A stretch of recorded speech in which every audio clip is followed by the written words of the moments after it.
Hello guys, good evening. It's me, Banan Vlog. So ayan po, taris po kami sa loob ng McDonald's para po magkape dahil nakaramdam na po kami ng konting gutom. Ayun po, kasi katatapos lamang po namin mag-OT mga guys. So pagod na po kami.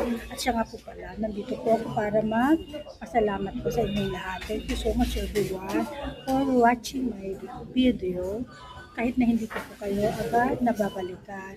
So, nire-respectan ko naman po kayo lahat. Pa-isa-isa nga lang. Nagsisimula po ako sa ilalim, papunta sa ibabaw. So, sa dami po ninyo, hindi ko po kaya kayong respetan ng mag-iisa.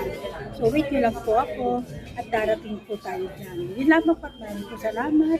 Thank you so much everyone. God bless you all and more power to all of you guys. Thank you so much. Kope po tayo. Bye-bye.